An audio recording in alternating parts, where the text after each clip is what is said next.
Settle in close and let the night outside your window fade into another night, one that hung over cold mountaintop observatories many decades ago, where the real trouble started with a single point of light that refused to behave. If this quiet hour of star watching feels like your kind of place, leave a comment with the night sky detail you'd most want to trace by lamplight, and consider liking or subscribing for more restful history. The astronomers who first noticed the trouble were not looking for anything so dramatic as an explanation for the universe's most violent objects. They were doing what astronomers had always done, patiently, almost monastically, cataloging points of light and trying to make the numbers behave. It was the late 1950s sliding into the 1960s, and the observatories where this work happened were cold, high places, chosen for their thin air and their distance from the orange haze of growing cities. Palomar in California, with its great dome opening like an eyelid onto the dark. Jodrell Bank in England, its dish tuned not to visible light but to the quieter, stranger language of radio waves. Men in heavy coats climbed catwalks in the small hours, breath visible, hands cupped around thermoses, while below them, in offices lit by single bulbs, calculations accumulated on yellow paper like snow. If this was a world still getting used to itself, the Second World War had reorganized physics entirely, pulling radar engineers and bomb designers into peacetime laboratories, and many of them brought a wartime impatience with old assumptions into the study of stars. There was a sense, quiet but real, that the universe might still be hiding entire categories of object that nobody had thought seriously about, not because the mathematics forbade them, but because nobody had felt permission to take the mathematics literally. Journals filled up with technical papers that read like careful arguments in a court of law, each one building a case, each one hedged with cautious language. Might, perhaps, if the following assumptions hold. Astronomy in those years was cautious the way people become cautious after being embarrassed once too often. Nobody wanted to be the person who claimed to see a monster and turned out to have misread a photographic plate. And yet the sky kept producing objects that did not fit comfortably into the older, tidier picture, where the stars were arranged in their long, slow lives, shining, aging, occasionally exploding, and where the largest structures anyone had confidently mapped were galaxies, their light diffuse and gentle across the plate. Radio astronomy, still young, still finding its feet, had begun turning up sources of radio emission that had no obvious visible counterpart, faint smudges of static that seemed to come from nowhere in particular, at least nowhere that anyone's optical telescope could immediately identify. Some of these sources were given catalog names that sounded more like inventory codes than cosmic wonders, strings of numbers and letters, the kind of designation that hides a mystery behind bureaucratic dullness. Nobody names something profound on the first try. They simply write it down and move to the next line. Closing. It is worth pausing here in this hush before the discovery properly begins to remember how ordinary the working life of an astronomer actually was in this period. There was very little glamour in it, despite what later popular imagination would suggest. There were long nights of squinting through eyepieces, or, more often by this point, monitoring photographic plates and dials while the telescope itself did the watching. There was the tedious, essential labor of measuring spectral lines, comparing the wavelengths of light captured from some far source against known laboratory standards, looking for the small shifts that would tell you how fast something was moving, how far away it might be, what it might be made of. There was coffee, endless coffee, and the particular loneliness of a mountaintop at 3 a.m, when the rest of the world is asleep, and you are the only person awake in 100 miles who is thinking about hydrogen. Into this unglamorous, careful world came a scattering of small irritations, little discrepancies that refused to resolve themselves, no matter how patiently they were measured. Certain radio sources, when finally matched to a visible point of light, turned out to correspond not to sprawling galaxies, but to something that looked, through an ordinary telescope, disappointingly small, a point, almost star-like, the kind of object that, in an earlier era, would have been logged as an ordinary star of no particular consequence, filed away, forgotten, except that these points were pouring out radio energy that no ordinary star had any business producing, and something about their spectra, the pattern of light they gave off, would not settle into a sensible arrangement no matter how the astronomers tried to read it. There is a particular kind of discomfort that comes from data that almost makes sense. It would be easier, in a way, if the numbers were simply wrong, if the whole thing could be dismissed as instrumental error, a smudge on the plate, a miscalibrated detector. But the discomfort here was subtler. The spectral lines were there, clear enough, recognizable in their spacing, and yet they sat in the wrong place, shifted further toward the red end of the spectrum than any reasonable star had any right to be shifted. Astronomers understood redshift well enough by this time. It was the signature of retreat, of distance, tied to the great expansion of the universe itself, the signature that told you an object was not merely far, but had been carried far by the stretching of space over unthinkable stretches of time. But if these small star-like points were exhibiting that kind of redshift, they were not nearby oddities at all. They were impossibly distant, which meant if the light reaching those cold mountaintop telescopes was actually coming from so far away, that whatever was producing it had to be unfathomably, almost embarrassingly bright, brighter than anything that current theory could comfortably explain from an object so small. This was the quiet problem, dressed up in cautious language, tucked into papers that avoided grand claims, passed between colleagues in letters and at conferences where everyone was still trying to be reasonable about it. Something small was shining with the brilliance of something enormous, and nobody yet had the vocabulary, or perhaps the nerve, to say plainly what that might mean. It helps, maybe, to step back a little further, to the older mathematics that had been sitting patiently in the background for decades, waiting for the observations to catch up to it. Long before anyone photographed a strange point of light in the night sky, theorists working with Einstein's equations of general relativity had found solutions that described objects of a very particular, very unsettling kind, regions where gravity became so overwhelming that nothing, not light, not matter, not information of any kind could ever climb back out once it had fallen in. These solutions had been treated for years as mathematical curiosities, elegant but perhaps unphysical, the sort of thing you proved existed on paper and then quietly set aside, assuming nature was too orderly to actually build such a thing. There is a very human tendency to trust that reality will be gentler than the equations suggest, to imagine some hidden mechanism that would prevent collapse from ever actually reaching such an extreme. For a long while, most astronomers assumed exactly that. Stars might be massive, might be dense, might do extraordinary things at the ends of their lives, but surely something would intervene before matter crushed itself into whatever those equations were describing. But theory has its own persistence, quite apart from observation, and a handful of physicists kept returning to the problem of what happens to a sufficiently massive star once it exhausts its fuel and can no longer hold itself up against its own weight. The calculations, worked through carefully in the 1930s and refined afterward, suggested that above a certain mass, there really was no floor to the collapse, no stable configuration waiting at the bottom to catch the falling material. It would simply continue to fall, forever in a sense, compressing into something the mathematics described, but that nobody had a comfortable name for yet. The phrase black hole would not enter common usage until later, and even then it arrived somewhat by accident, popularized rather than formally coined, catching on the way certain phrases do because they say the unsayable in two plain words.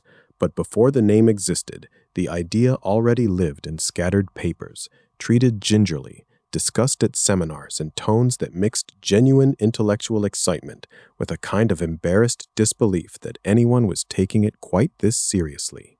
What the observers on their cold mountains were slowly bumping into, without at first realizing it, was the possibility that this theoretical curiosity might not be so theoretical after all.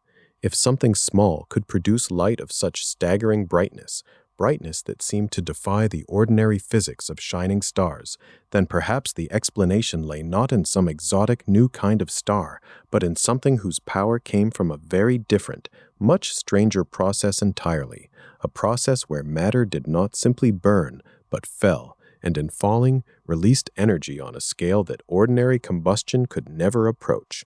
Nobody said this outright at first. It would have sounded, in the early 1960s, like the kind of claim that ended careers rather than launched them. Reputation mattered enormously in this small, close-knit scientific community, and there is nothing quite so career-threatening as being the person who cried monster where a mundane explanation would eventually be found. And yet the irritation would not go away. Every attempt to explain these strange, bright points using conventional stellar physics ran into the same wall. To produce that much light from so small a volume, using processes astronomers already understood, seemed to require conditions that simply should not exist, densities and energies that strained the boundaries of what was thought possible for any collection of ordinary matter. Something had to give.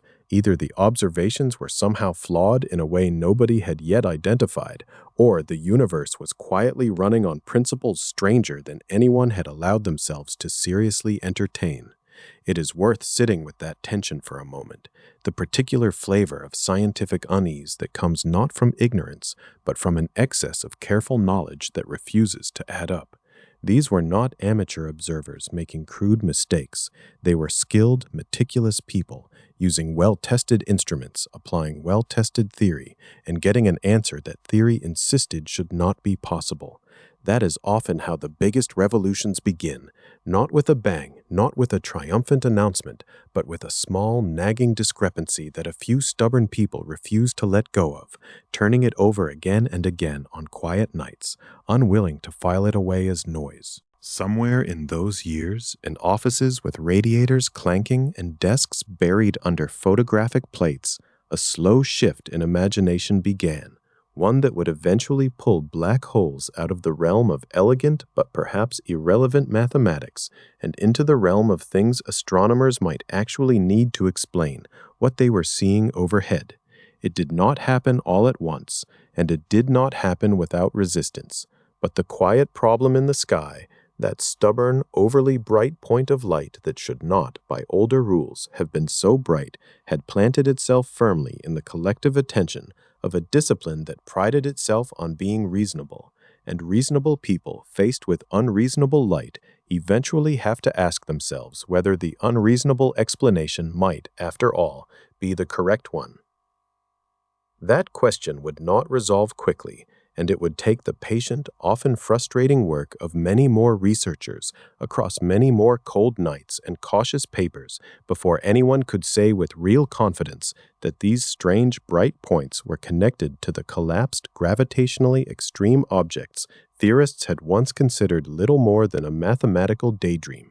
But the seed had been planted, the irritation had taken root, and the long, uncertain road from abstract theory to something resembling physical possibility was about to begin in earnest. So let us drift backward a little, before that stubborn point of light ever troubled a telescope, back to a quieter time when the mathematics that would eventually explain it was still gathering dust in the far corners of physics, admired but rarely touched.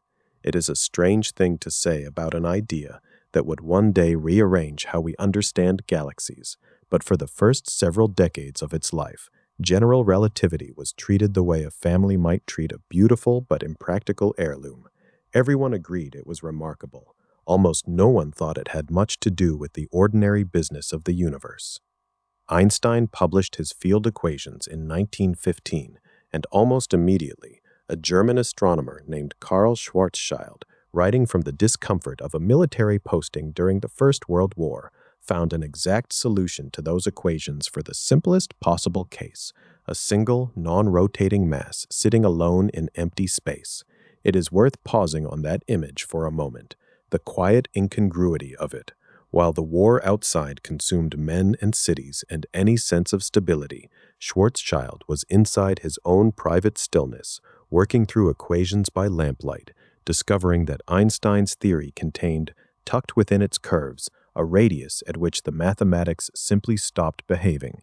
Get too close to a sufficiently compact mass, his solution said, and space and time would fold in on themselves in a way that made the ordinary language of position and moment lose its meaning. He sent his results to Einstein, who was reportedly surprised that an exact solution had been found so quickly, and who passed the paper along to the Prussian Academy. Schwarzschild would not live to see what became of his discovery. He died the following year from a disease contracted during his service, leaving behind a radius with his name attached to it and a puzzle that almost no one at the time believed described anything that actually existed. That skepticism is important to sit with because it explains so much of what came afterward. The Schwarzschild radius was treated for years as a mathematical curiosity, a kind of accounting error in the theory rather than a description of a real place. Einstein himself was uncomfortable with the implications of extreme collapse, and in 1939 he wrote a paper attempting to demonstrate that such objects could not form through any physical process he considered plausible. It is a peculiar irony of scientific history that the person who provided the very equations making black holes mathematically possible also spent real effort trying to argue that nature would never allow them to occur. But that discomfort was not unique to Einstein. It was, in many ways, the default posture of an entire generation of physicists who found the singular mathematics unsettling in a way that went beyond ordinary scientific caution, touching something almost philosophical. A region of space where all known physics broke down did not feel like a discovery. It felt like a failure of the theory to describe reality properly, a seam that needed mending rather than a door that needed opening. And yet, even as the equations sat quietly, other threads of physics were being pulled in directions that would eventually force the issue. In the early 1930s, a young Indian astrophysicist named Subramanian Chandrasekhar, traveling by ship from India to England, spent his long voyage working out what happens to a dying star once it has exhausted its nuclear fuel. He was applying the still new rules of quantum mechanics to the crushing weight of gravity, asking what force, if any, could stop a stellar core from collapsing entirely. He found that there was a limit. Below a certain mass, a dying star could settle into a stable, extraordinarily dense object supported by quantum pressure, a state we now call a white dwarf. But above that mass, no such support existed. The star, in his calculations, had nowhere to stop. This was not an abstract mathematical toy. This was stellar physics, grounded in the observed behavior of real stars, and it suggested that gravity, left unchecked, might not be so gentle as everyone assumed. Yet when Chandrasekhar presented these findings in England, he ran directly into the formidable and deeply respected astrophysicist Arthur Eddington, who publicly and rather forcefully rejected the idea, arguing that nature must possess some mechanism to prevent such an absurd outcome, even if that mechanism hadn't yet been identified. The clash between the two men has become something of a legend in the retelling, and like most legends, it has likely been smoothed and sharpened by decades of storytelling. But the emotional core of it is not in dispute. A serious, technically sound calculation, pointing toward the possibility of runaway gravitational collapse, was set aside for years, not because it was wrong, but because it was disturbing and because deference to authority at that moment in the discipline's history mattered more than it probably should have. It would take another set of minds working a little later and a little further from the entrenched centers of astrophysical opinion to push the idea forward again. In 1939, the American physicist J. Robert Oppenheimer, working with his student Hartland Snyder, produced a paper modeling the continued collapse of a massive star, following the mathematics all the way through to its unsettling conclusion. From the perspective of a distant observer, they found, the star would appear to slow and dim as it collapsed, its light stretching and fading, approaching but never quite reaching some final boundary.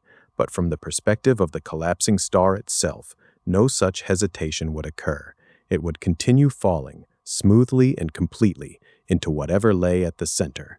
The paper described, in careful and rigorous language, essentially what we now call a black hole, though that term did not yet exist, and the paper itself would sit largely unnoticed for a very long time. Part of the reason for that neglect is almost embarrassingly practical. History intervened.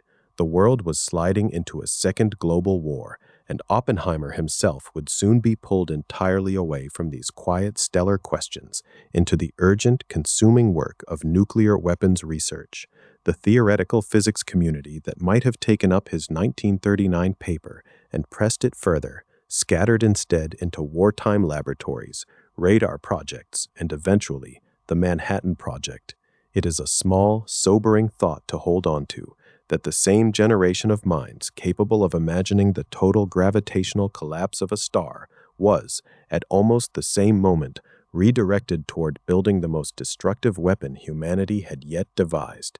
Ideas about the deepest structure of gravity were left waiting in the wings while the world attended to far more immediate catastrophes. When the war ended, physics itself had changed shape. Enormous new resources, new instruments, and new institutional structures had been built up around the demands of wartime research, and much of that infrastructure did not simply disappear once the fighting stopped. Radar technology matured into radio astronomy.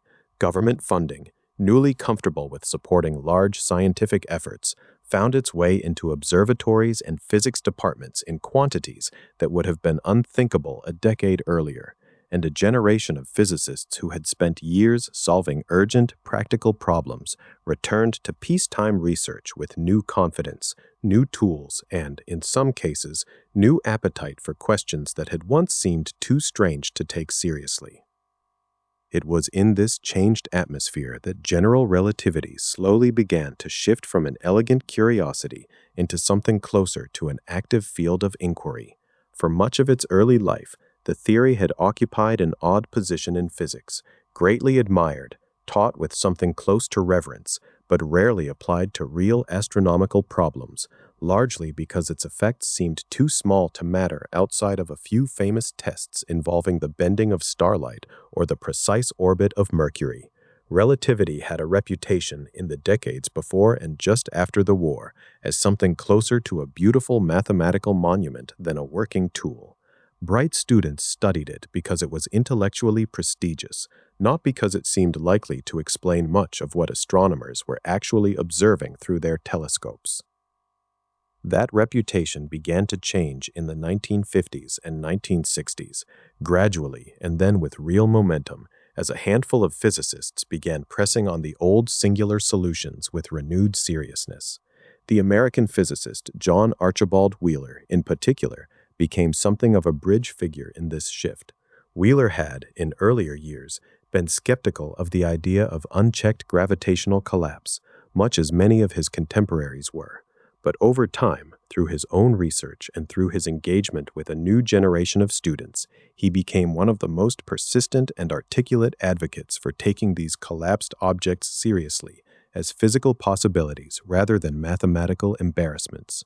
It was Wheeler, in a lecture in the late 1960s, who is generally credited with popularizing the term black hole, a phrase that did something quietly important. It gave the idea a name simple enough to be spoken aloud in ordinary conversation, rather than buried in the dense notation of a field equation. Naming things has a way of making them feel real, or at least worth discussing seriously at dinner, rather than only in seminar rooms. Alongside Wheeler, other researchers working in the Soviet Union, in Britain, and elsewhere began developing the mathematics of collapse further, exploring rotating solutions, examining the strange behavior of light and time near these theoretical boundaries, and slowly building a body of work sturdy enough to withstand the skepticism that had greeted Schwarzschild and Chandrasekhar decades earlier. None of this happened as a single triumphant breakthrough. It happened as a slow accumulation of confidence, paper by paper, conference by conference, a discipline gradually permitting itself to imagine that its own equations might be describing something the universe had actually bothered to create. And this is the strange, patient texture of this particular stretch of scientific history. The theory was often ahead of the willingness to believe it, and the astronomical evidence, when it eventually arrived, would come from an entirely different direction than anyone expected. The mathematics of total gravitational collapse had been sitting, quietly complete in its essentials, since Oppenheimer and Snyder's work in 1939. What was missing was not calculation, but context, some observational nudge that would make physicists and astronomers look at their equations and think, perhaps, that this strange thing might not just be possible, but present out there in some real corner of the observable sky. That nudge, as it happened, was already on its way. Even as theorists worked through singularities and event horizons in blackboard chalk and handwritten notation, observational astronomy was quietly assembling new tools capable of detecting energy and light in ranges the human eye could never perceive unaided. Radio astronomy, still young, was picking up faint, precise signals from distant points in the sky that did not behave like ordinary stars. And it would be in trying to make sense of exactly what kind of object could produce so much energy from so small a space that theorists and observers would finally be pushed toward each other, each holding half of an answer the other badly needed. But before that meeting could happen in earnest, it helps to understand what it actually means for matter to fall towards something so strange, to understand the physical process, gentle and violent all at once, that turns simple infalling gas and dust into some of the brightest light the universe produces. That process, the slow, spiraling, energetic descent of matter toward a gravitational extreme, deserves its own quiet attention before the strange bright points in the sky can make any real sense at all. So let the mind settle for a moment on something smaller than a singularity, something almost domestic in its familiarity, because that is where this part of the story wants to begin. Picture water circling a drain, not rushing immediately downward, but spiraling, reluctant, tracing wide, loose curves before tightening into something faster and more urgent near the center. That hesitation, that spiral, is not wasted motion. It is the shape that falling takes when it is not allowed to fall straight down, when angular momentum insists on being respected, even as gravity insists on being obeyed. Matter approaching a black hole behaves in something like this way, and understanding that shared behavior, humble kitchen sink and monstrous gravitational extreme, turned out to be one of the most important bridges ever built between abstract theory and something an astronomer could actually point a telescope at. Because here is the trouble with a black hole. Precisely as we left it in the last quiet moment of thought, it does not shine, it cannot be seen directly, not by its own light, since by definition no light escapes its grasp once matter crosses that final invisible boundary. If nature had made black holes perfectly isolated, floating alone in perfectly empty space, they might have remained mathematical curiosities forever, real perhaps, but forever unconfirmable, forever just past the reach of observation. But nature rarely leaves anything perfectly alone. Space is not empty. It is threaded with gas, laced with dust, scattered with the debris of dying stars and the slow exhalations of galaxies still assembling themselves. And wherever there is a strong gravitational pull, there is usually something nearby willing, however reluctantly, to fall into it. That falling is where the story turns from theoretical elegance to observational promise, because falling in astrophysics is rarely a simple straight plunge. Just as water does not drop straight down a drain but curls into that spiral, gas and dust approaching a black hole typically carry some sideways motion of their own, some small sideways nudge left over from whatever motion they had before gravity took a serious interest in them. That sideways motion means the material cannot fall directly inward. It must first shed that angular momentum, patiently, gradually, the way a spinning skater slows, not by stopping outright, but by extending their arms and letting friction and air resistance do their quiet work. Around a black hole, this slow shedding takes the form of a flattened, rotating structure, and it is here that the beautiful physical bridge between darkness and detectability first takes real shape. We call this shape an accretion disk, and the name, functional as it sounds, hides something rather poetic underneath. Picture, if you like, the traffic circling a busy roundabout during a slow hour of the evening. cars entering from many directions, merging into smooth concentric lanes, orbiting again and again before finally finding their exit. Nothing about that image looks violent. It looks almost peaceful, almost mathematical in its patience. But now imagine that roundabout tightening slowly, its outer lanes gradually narrowing inward, cars pressed closer and closer together as they circle nearer to the center, until friction between them becomes unavoidable, until the gentle motion of orbiting traffic becomes something closer to grinding, to heat, to light. That, in essence, is what happens inside an accretion disk. Particles of gas orbiting at slightly different speeds and slightly different radii inevitably rub against their neighbors. That rubbing, technically a form of viscous friction, converts orderly orbital motion into disordered thermal energy. In plain human terms, it makes things hot, astonishingly, sometimes catastrophically hot. This is where the kettle earns its place in tonight's collection of gentle metaphors. Anyone who has ever put water on the stove and waited for it to boil already understands intuitively that heating something eventually forces it to reveal itself, to send visible signs out into the world, even if you cannot see the flame itself, even if you are standing in another room. Steam rising from a kettle's spout tells you, without your ever glimpsing the burner beneath it, that something hot and energetic is happening nearby. An accretion disk works on a similar, if wildly more extreme principle. As gas spirals inward and grows hotter through friction and compression, it does not remain hidden. It begins to glow. First in visible light, if the temperature is modest. Then, as material draws closer to the compact object at the center and the temperatures climb into the millions of degrees, the light shifts into ultraviolet and eventually into X-rays, radiation energetic enough to punch straight through interstellar dust and announce its presence across enormous cosmic distances. Community. This is the elegant reversal that made accretion such a powerful idea for astronomers wrestling with invisible objects. The black hole itself remains as dark and unseeable as ever, faithful to its name, permitting no light to escape from within its horizon. But the material still safely outside that horizon, the doomed but not yet fallen gas swirling in its final agonizing orbits, glows brilliantly precisely because it is being crushed, sheared, and heated on its way down.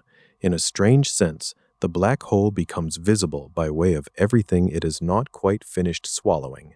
The event horizon stays silent. The disk around it screams in X-rays. Unknown. It is worth lingering on why this process is so efficient, because efficiency is really the heart of why accretion became such a celebrated bridge between theory and evidence. Nuclear fusion, the process that powers ordinary stars, converts only a small fraction of mass into energy, roughly under 1%, painstakingly slow and stable over billions of years. Accretion onto a black hole, by contrast, can convert a much larger fraction of infalling mass into radiated energy, in some estimates 10% or more, depending on how close the material can approach before crossing the horizon and on how the compact object itself is spinning. That difference sounds abstract until you translate it into brightness. It means that a relatively modest amount of infalling gas, cosmically speaking, not an entire star, not an overwhelming avalanche of matter, but a comparatively humble trickle, can produce radiation far outshining what stars alone could ever manage from the same mass. Gravity, in this particular arrangement, turns out to be a strikingly effective furnace, more efficient in some ways than the very fusion reactions lighting every star overhead.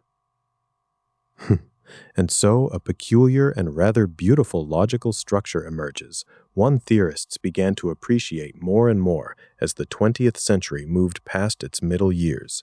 If you find a source of light in the sky that is extraordinarily bright and extraordinarily compact, too small to be an ordinary galaxy of stars behaving normally, too small even to be a single ordinary star behaving abnormally, and if that light varies rapidly, brightening and dimming over days or weeks rather than centuries, hinting that whatever emits it cannot be larger than a modest region of space light itself could cross in that same short time, then an accretion disk around a black hole becomes an extremely natural explanation.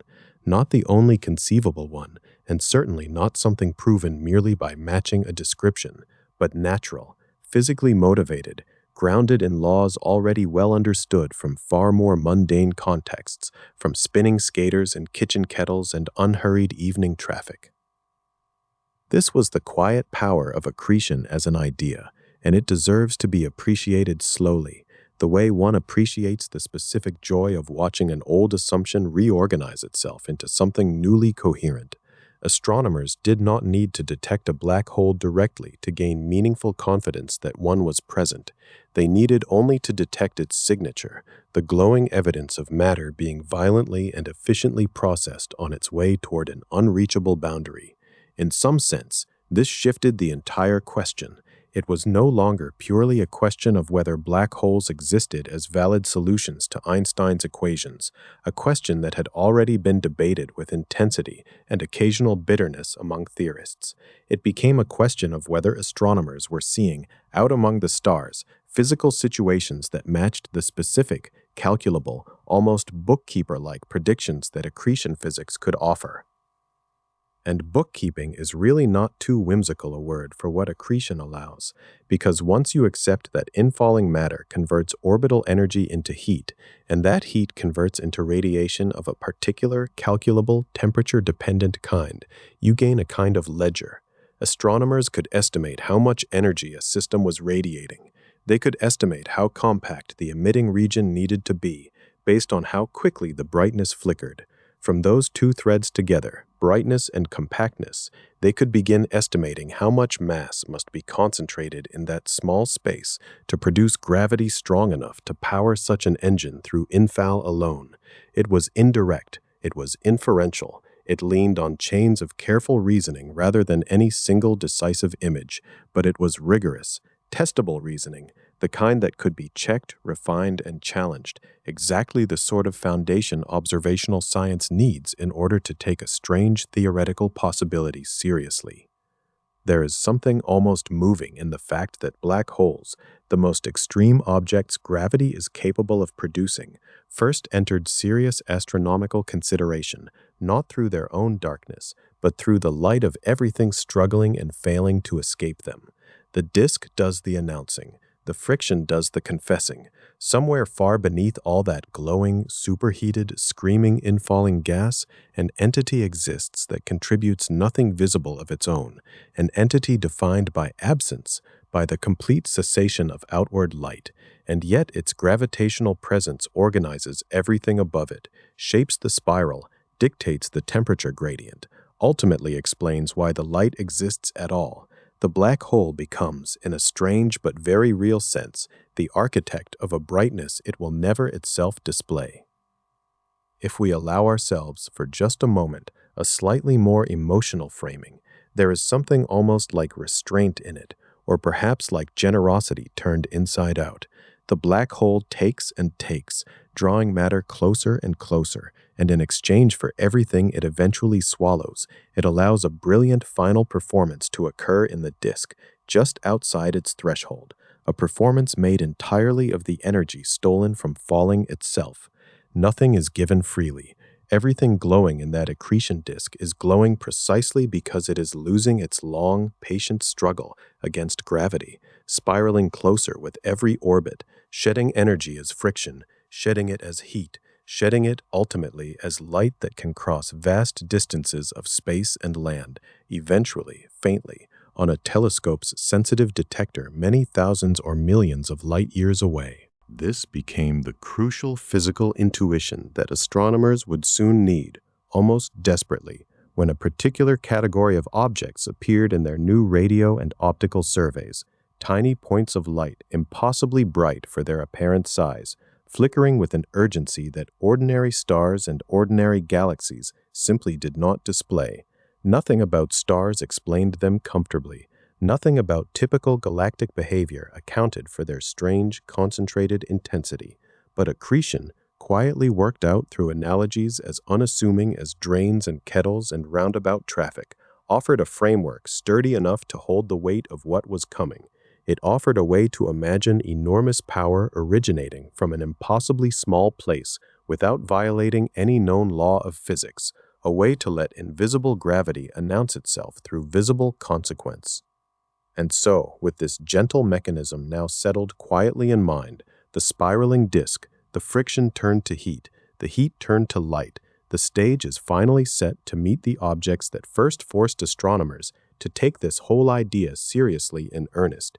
Distant, blazing points of light so intensely bright and so impossibly compact that they would come to be called quasars, and whose sheer, almost unreasonable brilliance would soon demand an explanation nothing ordinary could provide. This became the crucial physical intuition that first forced astronomers to take this whole idea seriously in earnest.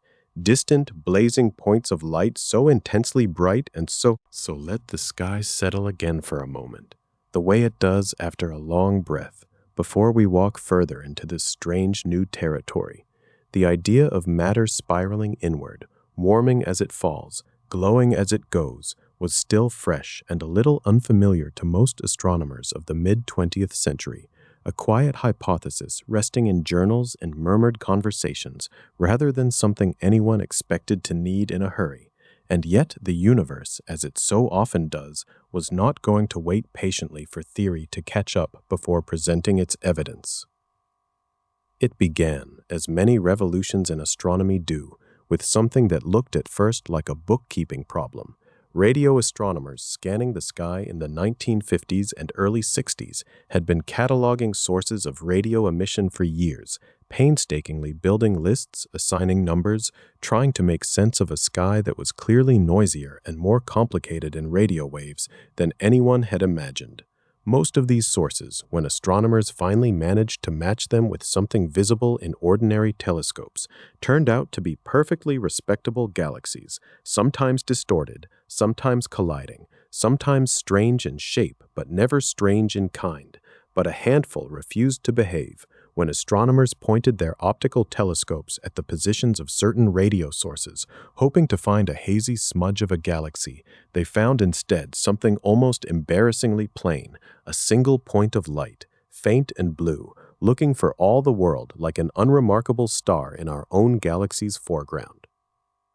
It is worth pausing here in this drowsy hour to imagine how unsatisfying that must have felt, a powerful radio source, humming with energy strong enough to be detected across unimaginable distances, and when you finally look to see what is making all that noise, you find something that looks like it belongs in the same breath as the modest stars scattered across our own galactic backyard.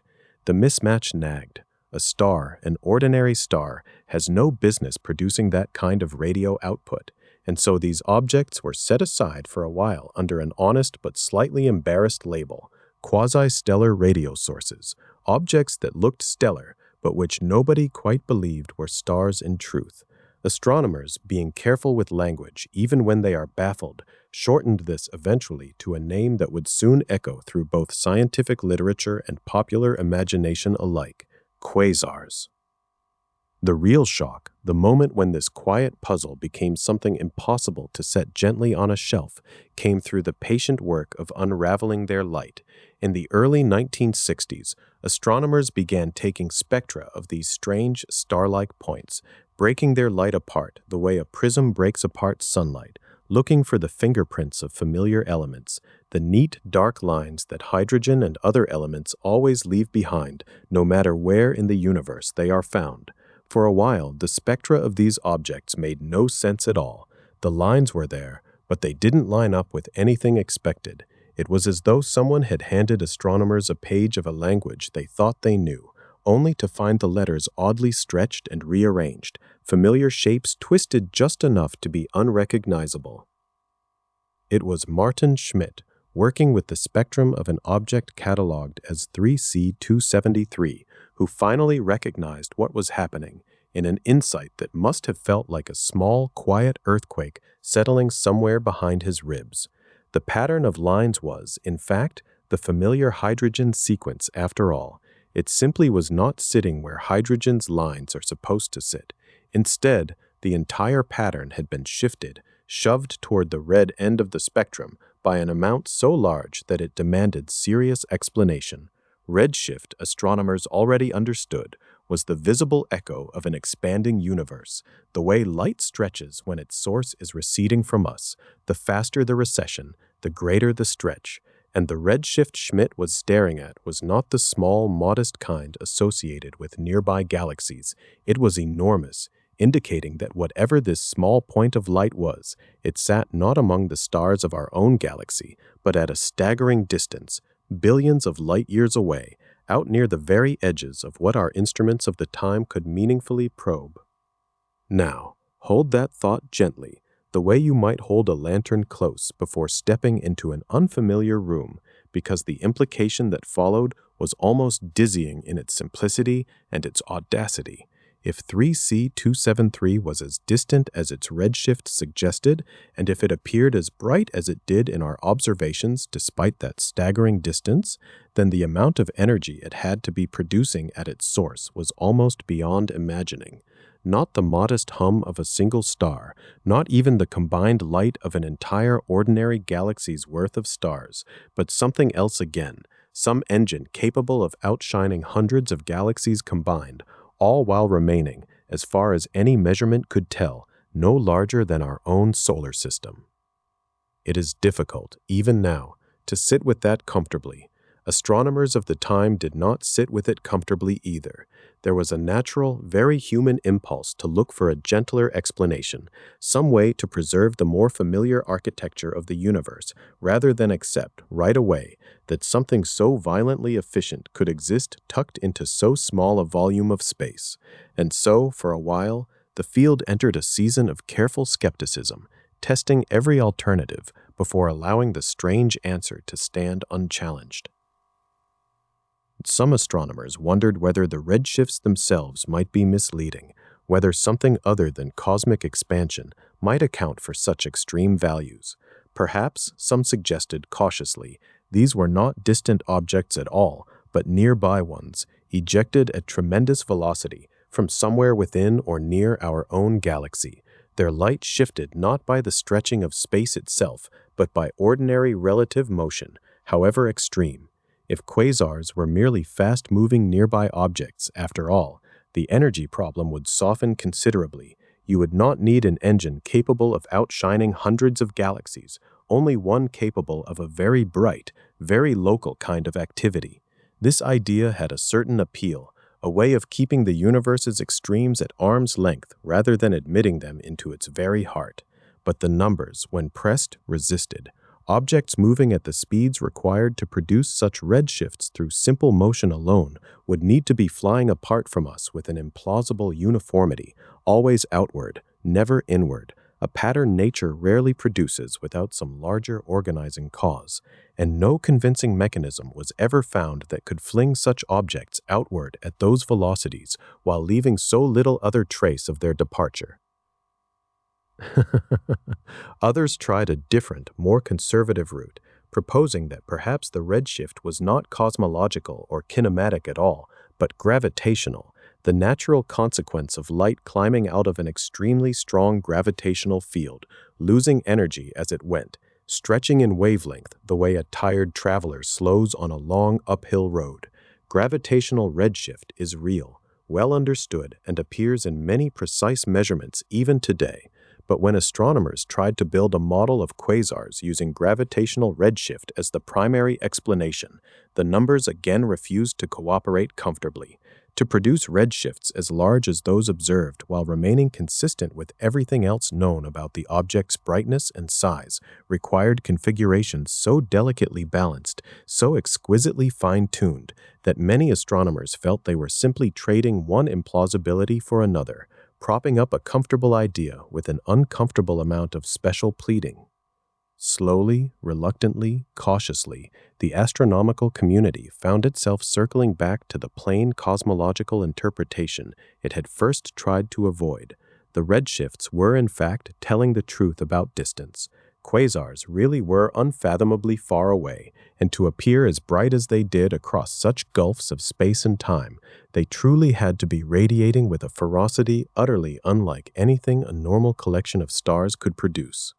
Slowly, reluctantly, cautiously, And here is where the story stops being simply about mysterious blue points of light and becomes something closer to a genuine crisis of imagination, because it was not enough to say that quasars were far away and bright. Astronomers also noticed, through careful monitoring, that many of these objects changed their brightness noticeably over the course of days, sometimes even within hours.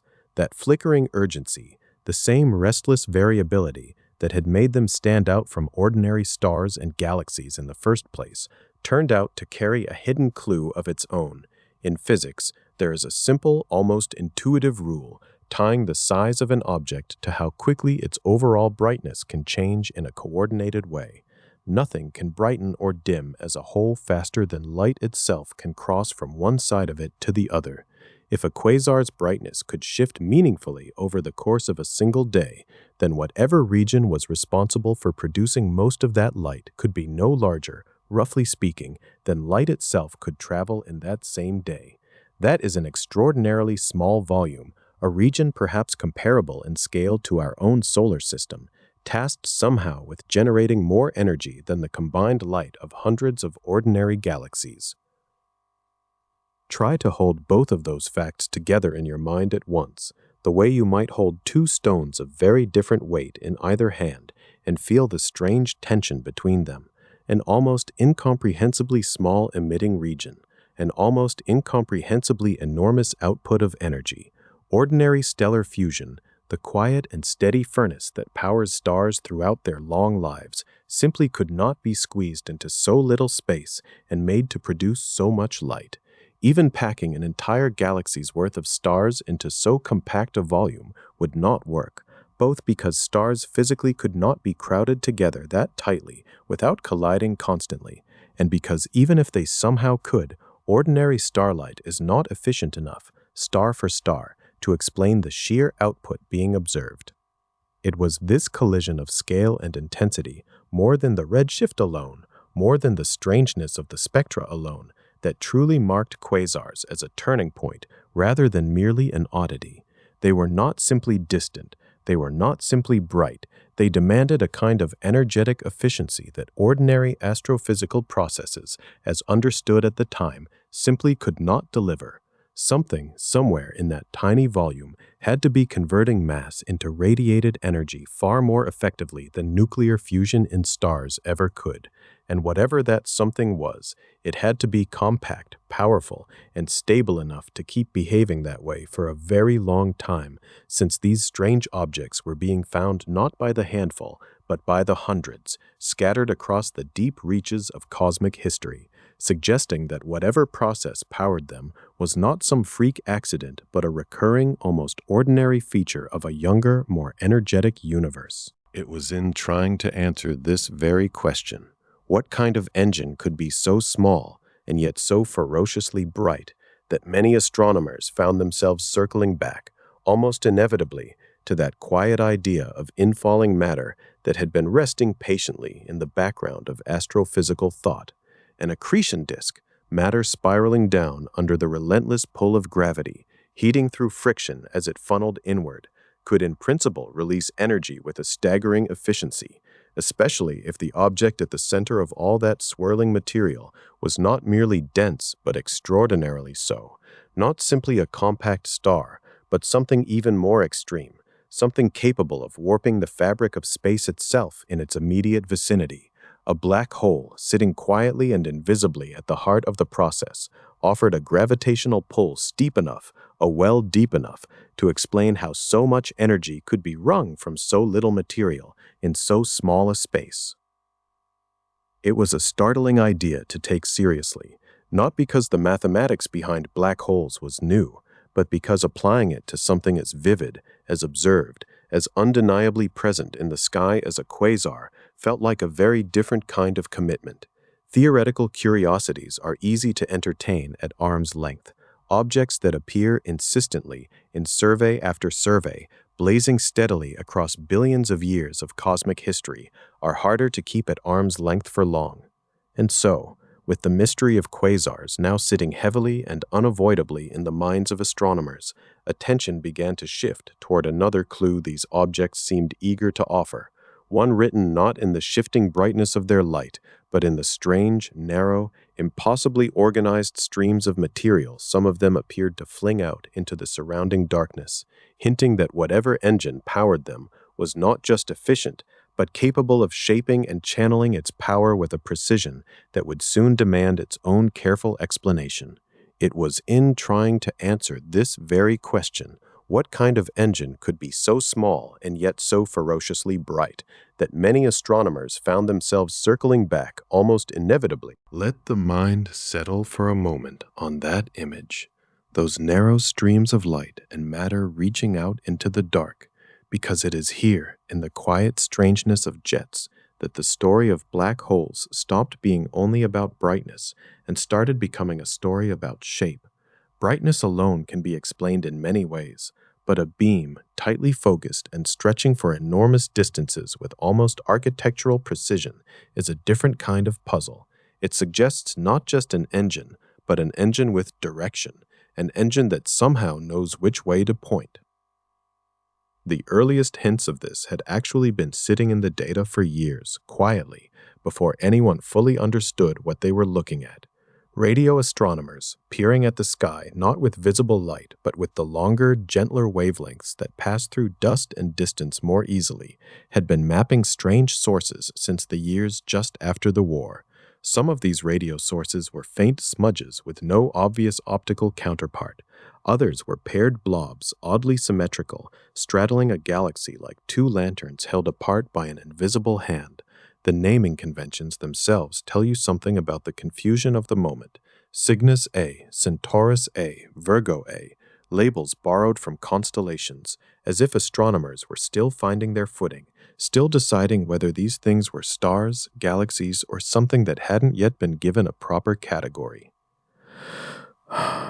It took time and no small amount of careful cross-referencing to realize that many of these radio sources were tied to visible galaxies, and that the radio emission itself often came not from the heart of the galaxy, but from vast lobes well outside it, sometimes larger than the galaxy that seemed to have produced them. Imagine for a moment trying to explain a lung that extends farther than the body it belongs to.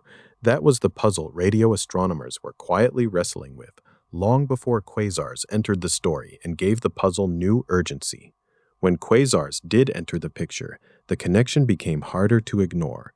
Some quasars, not all, but enough to matter, showed exactly this kind of radio structure. Compact, brilliant cores paired with elongated lobes or narrow jets threading outward, sometimes for hundreds of thousands of light years. The realization dawned slowly, the way understanding often does in astronomy, less a lightning bolt than a fog gradually lifting. Astronomers began comparing radio maps of these jetted sources with optical images of the same patch of sky, squinting at the alignment, checking again and again whether the visible galaxy and the radio emission truly belonged to the same object or were merely neighbors by coincidence. This matching of one band of light to another, radio to optical, and eventually to X-ray, became one of the great, unglamorous labors of the era. It wasn't the kind of work that made headlines. It was careful, repetitive, occasionally frustrating, the astronomical equivalent of comparing two hand-drawn maps of the same coastline, made by different explorers using different instruments, and trying to determine whether the bays and inlets truly lined up. Telescopes operating in different wavelengths didn't speak the same visual language. A radio map might show two glowing lobes with a faint bridge between them. An optical photograph might show a single elliptical galaxy sitting placidly at the center of that bridge, giving no obvious sign that it was the source of anything so dramatic. There is something quietly moving about this kind of work if you sit with it long enough. It required trust between specialists who didn't always share a common vocabulary. Radio astronomers spoke of flux densities and spectral indices. Optical astronomers spoke of magnitudes and redshifts. When they came together at conferences in cramped seminar rooms with slide projectors humming and occasionally jamming on a stuck frame, the conversations were not always smooth. There are accounts, still passed down half affectionately among older astronomers, of arguments over terminology that stretched long past their necessity, disagreements about what to even call these structures. Were they jets or beams or filaments or something else entirely? Was the compact bright spot at the center a nucleus, a core, an engine? Language was struggling to keep pace with the strangeness of what was being observed, and in hindsight, the disputes look almost tender. Scientists trying to build a shared shorthand for something none of them yet fully understood. One particularly vivid case that helped crystallize the growing picture was M87, a giant elliptical galaxy sitting near the heart of the Virgo cluster. Optical images of M87 had long shown something peculiar, a thin, straight streak of light extending from its nucleus, almost like a blade of light cutting into the surrounding haze. For years, this feature had been noted and puzzled over in relative isolation, described sometimes as a curious appendage, sometimes dismissed as a foreground artifact. But once radio observations of the same region began to accumulate, the picture sharpened. That optical streak lined up precisely with a radio jet extending from the galaxy's center, and eventually X-ray observations added yet another layer of confirmation, showing high-energy emission tracing the very same path. Three completely different ways of looking at the sky, three completely different technologies, three completely different communities of astronomers, all converging slowly on the same narrow line of light, escaping from the same tiny, invisible point. It is worth pausing on how strange that convergence must have felt at the time. To modern ears, the idea that a black hole's environment could launch a jet visible across the electromagnetic spectrum sounds almost expected, a settled fact tucked comfortably into textbooks.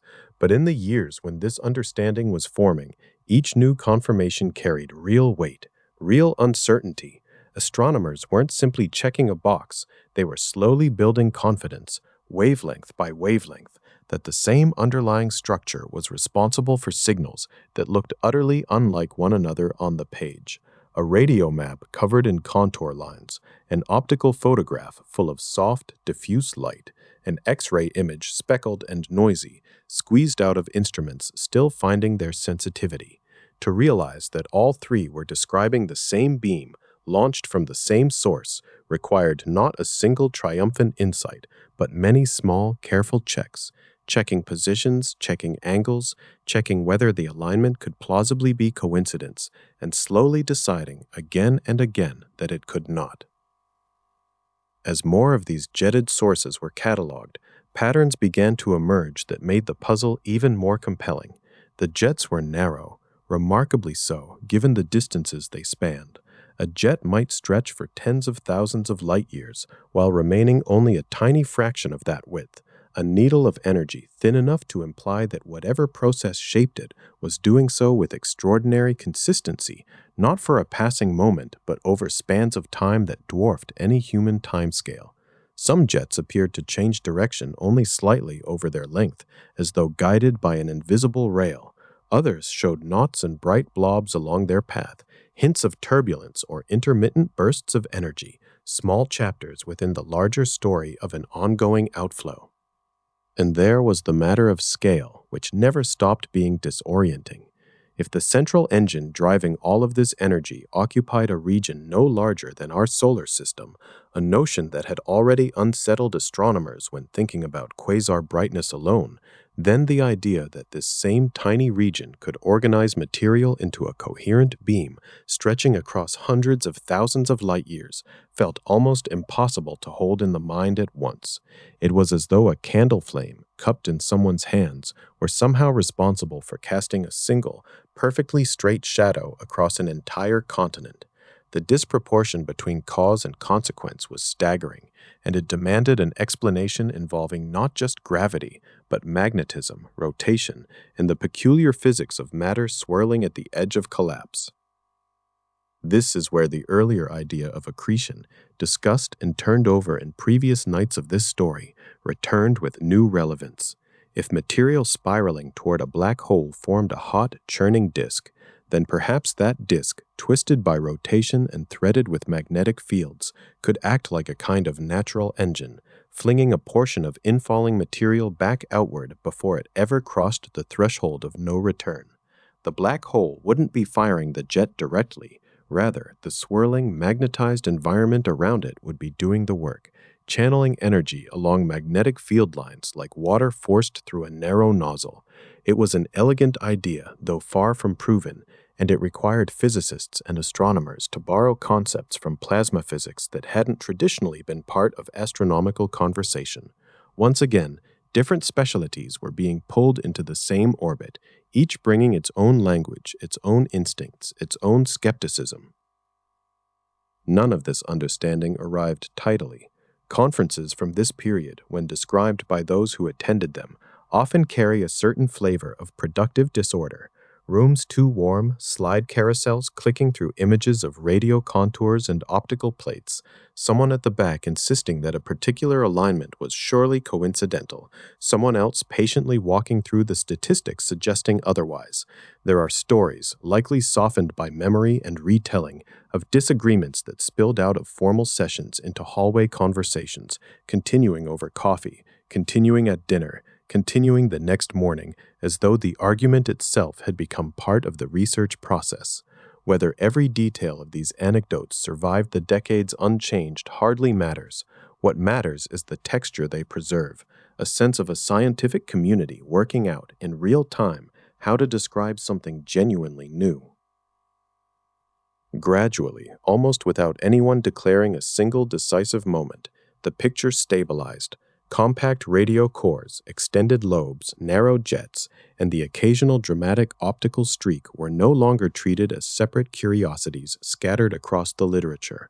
They were pieces of a single family of phenomena, expressions of the same underlying kind of engine operating at different scales and orientations. Some galaxies pointed their jets almost directly at Earth, producing especially intense and variable signals that would later earn their own separate names and classifications. Others showed jets angled more to the side, allowing astronomers a clearer side-on view of the outflow's structure. The differences in appearance, once treated as evidence of entirely different object types, began to look more like differences in perspective, the same fundamental architecture observed from different vantage points. There is a kind of humility in that realization, one worth sitting with for a moment before drifting further into the story. The universe had not, in fact, produced dozens of unrelated exotic phenomena to bewilder astronomers. It had produced one deeply strange but coherent kind of system, and human observers, limited by geography, instrumentation, and the accident of which wavelength their telescopes happened to favor, had simply been seeing different faces of the same underlying truth. Radio astronomers and optical astronomers weren't describing different objects. They were describing different rooms of the same house, and it took years of patient cross-checking to draw the floor plan connecting them. By the time this understanding had settled into something resembling consensus, astronomers had been handed an unmistakable clue about where to look next. If jets could be traced back, band by band, wavelength by wavelength, to impossibly compact central regions, then the natural place to search for the engine itself, the actual source of all this directed power, was not out among the lobes or along the beams, but inward, toward the very centers of galaxies. And this shift in attention, from the grand outward structures, back to the quiet, dense hearts from which they seemed to originate, would soon lead astronomers to notice something curious about galaxies far closer to home, including, eventually, the one we call our own. So let the eye drift inward now, the way it does when a lamp is turned low, and the room narrows to whatever sits closest to the light. The jets had pointed the way, like long fingers laid gently against the sky, tracing a line back through space to something small and dense and hidden. And once astronomers began following that line in earnest, they found themselves standing, metaphorically, at the doorway of galaxies, not the sprawling spiral arms or the soft haze of stars at the edges, but the crowded, luminous centers where everything seemed to gather and press close together. It was there, in that congested heart of things, that the next chapter of the story would quietly begin. For a long while, galactic centers had been treated the way a house's furnace room might be treated, necessary, presumably functional, but not particularly interesting to look at closely. Astronomers had catalogued galaxies by their shapes, their spiral arms, their brightness, the way they clustered together in the dark, But the nucleus, the actual middle, had remained a blur, both literally and figuratively, a smudge of light too small and too crowded for most instruments to resolve into anything meaningful. It was assumed to be dense with stars, and perhaps gas, and not much else, a busy neighborhood certainly, but not a mystery. That assumption held for longer than it probably should have, not out of carelessness, but because the tools needed to look closer simply didn't exist yet. To see clearly into the heart of a galaxy, an astronomer needs two things that are difficult to obtain together: extraordinary resolution so that the crowded core doesn't collapse into a single indistinguishable point, and extraordinary sensitivity so that the faint signatures of motion within that core can actually be measured. Telescopes on the ground, however large, had to contend with the blurring effects of Earth's own atmosphere, which smeared distant light before it ever reached a detector. It was a bit like trying to read fine print through a pane of old, rippled glass. The words might be there, but the distortion made confident reading impossible. And so for a long time, the nucleus of even a well-studied galaxy remained a kind of soft, glowing generality, its finer secrets protected by little more than the unglamorous fact of atmospheric turbulence. Spectroscopy, though, offered a way around some of this, because it didn't require seeing tiny details so much as reading light itself with a fine enough eye to notice small shifts within it. When starlight or gas emission from a galaxy's nucleus was spread out into a spectrum, astronomers could measure the precise wavelengths at which certain elements absorbed or emitted light, and when those wavelengths were shifted slightly from their expected positions, stretched toward the red or compressed toward the blue, that shift told a story of motion. It was the same principle used to detect the recession of distant galaxies in the expanding universe, adapted now to something much more local and intimate, the motion of stars and gas within a single galaxy's own core. If gas or stars near the center of a galaxy were moving faster than their orderly, gravity-bound orbits at the outskirts, something within the nucleus had to be lending them that speed. Gravity is a patient sculptor, but only if the mass doing the sculpting matches what's needed to keep everything from either drifting away or falling into ruin. So when astronomers began stacking these spectroscopic clues together, comparing the speeds implied by wavelength shifts in different regions of a galaxy's nucleus, they noticed some patterns that were hard to reconcile with the assumption of an unremarkable stellar crowd. In certain galaxies, gas and stars near the very center seemed to be moving with unusual urgency, tracing orbits that curved and accelerated in ways that ordinary starlight, spread thin across a modest volume, could not fully account for. It's worth pausing here, in this gentle middle stretch of the story, to remember how quietly this kind of realization tends to arrive. There was no dramatic unveiling, no single measurement that made headlines overnight. Instead, there was a slow accumulation of galaxy after galaxy being observed, spectrum after spectrum being painstakingly gathered, plotted, and compared. A rotation curve here that rose a little too steeply near the core, a cluster of stars there whose velocities implied more mass concentrated at the center than could be explained by counting up visible stars and estimating their combined weight. Individually, each such case might have been dismissed as measurement error or an unusual local anomaly, or simply an artifact of imperfect instruments. But as more and more galaxies began showing similar signs, more central mass than visible light could justify, the pattern stopped looking like noise and started looking like a message. This shift in interpretation didn't happen all at once, and it certainly didn't happen without resistance. Astronomers are, by both training and temperament, wary of leaping toward exotic explanations when mundane ones might still work. Perhaps, some suggested, the excess mass implied by these motions was simply due to a very dense cluster of ordinary stars, packed more tightly than usual, but still just stars, faint dwarfs perhaps, too dim to be individually resolved, but numerous enough to add up. It was a reasonable hypothesis, and for a while it held its ground admirably. After all, dense star clusters were known to exist elsewhere in the universe, and there was no obvious reason why a galactic nucleus couldn't host an especially concentrated one. But as observational techniques kept improving, As new generations of spectrographs offered finer wavelength resolution, and as imaging instruments began pushing past what ground-based telescopes had ever managed, the numbers started to strain that simpler explanation. In several nearby galaxies, the amount of mass required to explain the observed stellar velocities, packed into the small volume that the observations constrained, implied a density of matter that even the most crowded plausible star cluster struggled to match. There is only so tightly you can pack ordinary stars before they begin colliding with unpleasant regularity, disrupting each other's orbits, flaring and merging in ways that would leave visible evidence. The math in certain galaxies was starting to point towards something stranger, not simply many stars, but the possibility of a single dominant invisible mass holding court at the very center, dark and unassuming and impossibly compact.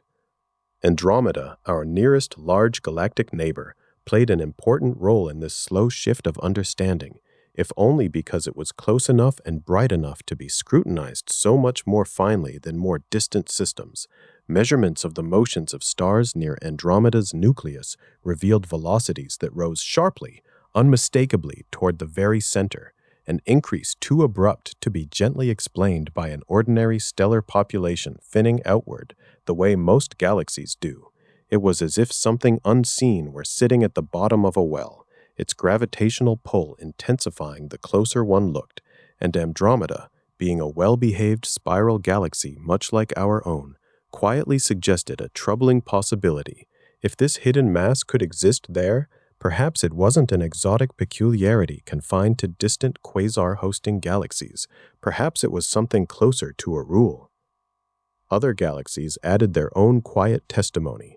Elliptical galaxies, which tend to have simpler shapes and less turbulent gas dynamics than spirals, offered particularly clean laboratories for this kind of measurement, since stellar orbits there follow patterns less muddied by ongoing star formation or gas turbulence. Time and again, when astronomers modeled the observed light distribution of these galaxies against the observed velocities of stars near their centers, they found a persistent tension. Some additional, unseen mass seemed necessary to keep the numbers consistent. It was never proof in the way a laboratory experiment proves something, sealed and repeatable under controlled conditions. It was proof in the slower, more patient sense that astronomy so often demands, an accumulation of consistent, independent hints, each one imperfect on its own, but collectively difficult to explain away. And here the story bends back, gently, toward the earlier threads of jets and quasars, because astronomers doing this careful nucleus-by-nucleus work couldn't help but notice an intriguing correspondence. The galaxies showing the clearest signs of unusually concentrated central mass often overlapped, at least broadly, with the kinds of galaxies known to host active nuclei, those with strange emission lines, unusual radio properties, or a faint whisper of the jet and lobe architecture that had already been traced back to compact central engines in more extreme quasar-like systems. It began to seem less like coincidence and more like a spectrum of behavior, with the most violently active galactic nuclei representing one extreme end, and quieter, more ordinary galaxies like our own, possibly harboring smaller, calmer versions of the same underlying phenomenon. Not every massive central object needed to be devouring matter at a ferocious rate, blazing with quasar-level luminosity. Some might simply sit there, quiet and starved of fuel, their presence detectable only through the subtle gravitational fingerprints left on the stars and gas nearby. This was, in its own understated way, a profound reframing. The compact, extraordinarily massive object at a galaxy's center stopped being viewed as an exotic anomaly confined to a rare class of extreme systems, and instead began to look like a common architectural feature, something many, perhaps most, sizable galaxies might possess, in one state of activity or another. It was less like discovering a dragon in a single, distant cave, and more like realizing that most houses in the neighborhood had been quietly built with the same odd little room at their center, some lit and humming with activity, others dark and still, but present all the same. Naturally, this reframing invited its own caution. If nearly every galaxy might host something like this, then the burden of proof only grew heavier. because a claim that broad demanded correspondingly rigorous evidence. Astronomers had to be honest with themselves about the many ways their measurements could be misleading. Instrumental resolution limits could blur together stars that were, in reality, more spread out than they appeared. Projection effects, the unavoidable fact that astronomers view three-dimensional structures squashed into two-dimensional images, could distort velocity measurements in subtle, hard-to-correct ways.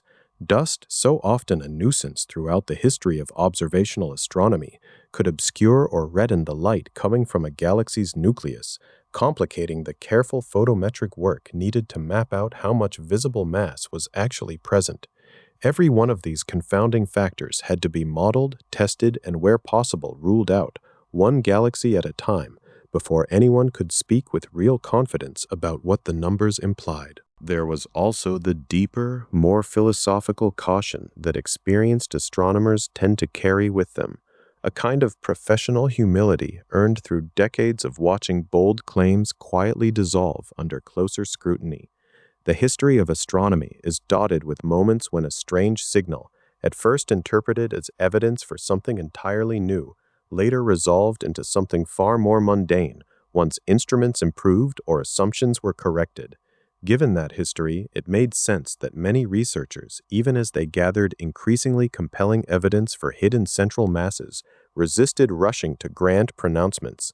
They preferred instead to describe their results carefully, using phrases like consistent with and difficult to explain otherwise, language that leaves room for revision without overstating confidence. Yet, even with that caution, the overall trajectory of evidence kept bending in one direction. Galaxy after galaxy, when examined with sufficiently careful spectroscopy and modeling, seemed to want a hidden central mass to make sense of its inner motions. And crucially, this same body of evidence began to dovetail with what theorists, working from an entirely different angle, had been quietly proposing for years, that accretion onto a sufficiently massive, sufficiently compact object could explain not only the extraordinary luminosity of quasars, but also the more understated, almost bureaucratic task of shaping the gravitational architecture at the center of ordinary galaxies. The theoretical framework and the observational evidence, developed largely independently, were converging toward the same quiet, startling idea that supermassive black holes were not freakish outliers scattered sparsely across the universe, but a nearly universal feature of galactic structure, an organizing principle as fundamental in its own way as spiral arms or globular clusters. It's tempting, looking back, to imagine this convergence as a triumphant moment, a scene where all the pieces suddenly clicked together in satisfying harmony. But the real story, as is so often the case in the patient discipline of astronomy, unfolded with far less drama and far more careful cross-checking. Each new galaxy studied added another data point to a slowly growing table, another line in a long, unglamorous ledger of measurements and uncertainties. There was no single triumphant announcement, no definitive photograph of a black hole sitting proudly at a galaxy's center. Not yet, and not for a very long while afterward. What there was, instead, was a gradual reweighting of probability, a slow tilting of scientific opinion, as more and more independent observations pointed in the same stubborn direction. And so the notion that took root during this period was neither wild speculation nor settled fact, but something in between, a hypothesis earning its keep through repeated testing, a candidate explanation gaining strength not through eloquence or intuition, but through its persistent ability to survive contact with new data. Astronomers began to speak, cautiously, of dark central masses as a plausible common feature of galaxies, a phrase carefully chosen to avoid overcommitting to specifics that the evidence couldn't yet fully support. Whether that dark mass was, in every case, precisely the kind of black hole theorists had described, or whether some other explanation might yet emerge to account for the same observations, remained an open and honest question. It was precisely this openness, this willingness to keep questioning even as evidence accumulated, that would carry the story into its next stretch, into a period marked less by fresh discovery than by rigorous argument, skepticism, and the occasional false trail that had to be carefully, patiently ruled out before the picture could sharpen any further. Settle in a little further, because this next part of the story isn't about a single dazzling breakthrough. It's about the slower, quieter work that had to happen in between, the checking, the arguing, the rechecking, the part of science that rarely makes it into the highlight reels, but without which nothing solid could ever be built. If the previous stretch of the story felt like watching evidence accumulate, almost like snow gathering on a windowsill, this stretch is about someone walking outside every so often to ask honestly whether that white stuff on the sill was really snow at all, or whether it might be something else that only looked similar from a distance. Because here is the truth about that dark central mass idea, the one that seemed to explain the strange motions of stars and gas near galactic centers. It fit the data beautifully, but fitting the data beautifully has never, by itself, been enough in this field. Astronomy has a long memory, full of beautiful ideas that fit the data for a while, and then quietly fell apart when better instruments arrived. So even as more and more galaxies turned up showing that same telltale sign, stars or gas swirling faster near the center than any ordinary mass of stars could explain, there remained a persistent, healthy chorus of astronomers asking, gently but firmly, whether there wasn't some other way to account for it. Some of those alternative explanations were not exotic at all. Perhaps, some argued, there were simply extremely dense clusters of ordinary stars packed into the galactic core, clusters so tightly bound that from a distance their combined gravity could mimic the effect of a single collapsed mass. It wasn't an unreasonable suggestion. Star clusters do get dense in places, and gravity doesn't care whether mass comes in one clump or 1,000 smaller ones. It responds to the total, not the shape. So theorists spent careful hours working through the mathematics, asking a question that sounds simple but is anything but. How dense would such a cluster need to be, and would that density remain stable over cosmic time, or would the whole thing eventually be forced by its own crowding to collapse into precisely the compact object that everyone was arguing about in the first place? The calculations, again and again, kept nudging toward an uncomfortable answer for anyone hoping to avoid black holes altogether, that a cluster dense enough to explain the fastest observed velocities would be so crowded that stars would begin colliding, merging, and eventually collapsing on timescales far shorter than the galaxy's age. It didn't rule the star cluster idea out everywhere and forever, but it made it look less and less plausible in the cases where the velocities were highest. Other skeptics turned their doubts toward the quasars and the active galaxies themselves, questioning not the existence of something powerful at their centers, but the specific claim that this something had to be a black hole with an event horizon in the strict theoretical sense, a boundary from which nothing, not even light, could ever return. This was, in its own way, one of the more philosophically pointed disputes of the whole affair, because an event horizon isn't something you can point a telescope at and simply see. By its very nature, it's defined by absence, the absence of anything ever escaping from beyond it. Some researchers wondered aloud, in careful conference hall tones, whether the observations really required an object with that specific, almost paradoxical property, or whether they merely required something extremely compact and extremely massive, without necessarily demanding the full, strange machinery of general relativity's most extreme prediction. There were proposals involving hypothetical dense, dark objects that stopped just short of full collapse, strange balls of exotic matter, or configurations that theorists constructed carefully within the bounds of known physics, objects compact enough to explain the observed gravity and energy output, but which technically avoided forming a true horizon. None of these alternatives ever gathered overwhelming support, but they served an important purpose nonetheless, because they forced everyone, proponents and skeptics alike, to sharpen their reasoning. If you claimed something was a black hole, you had to explain why the alternatives failed, not simply assume your favorite explanation by default.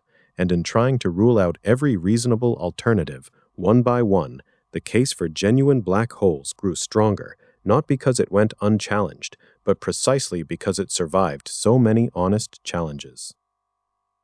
Meanwhile, the debate over quasars themselves refused to settle quietly. Even once many astronomers had grown comfortable with the idea that quasars were distant, extraordinarily luminous objects rather than nearby oddities, there remained deep disagreement about the actual engine producing all that light.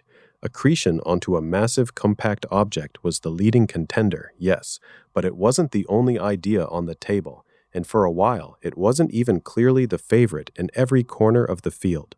Some researchers explored the possibility that quasars might be powered by extremely dense clusters of young, massive stars undergoing rapid, violent bursts of star formation and supernova explosions in tightly packed regions, releasing enormous amounts of energy through sheer numbers rather than through any exotic gravitational process. Others wondered about entirely different physical mechanisms, some involving strange states of matter or unconventional energy release that never quite gained lasting traction, but were nonetheless taken seriously enough to be tested, argued over, and eventually set gently aside as evidence accumulated against them. Testing these ideas meant more than clever thought experiments. It meant proposal deadlines arriving with unforgiving regularity. Astronomers hunched over calculations at strange hours, trying to squeeze one more compelling argument into a page limit, hoping to be granted a handful of precious nights on an oversubscribed telescope. It meant travel to remote observatories perched on cold mountaintops, waiting through cloudy nights for a break in the weather, watching hours of allotted time slip away with nothing to show for it, and then, on the rare clear night, working through until dawn to gather every possible photon before the sky brightened.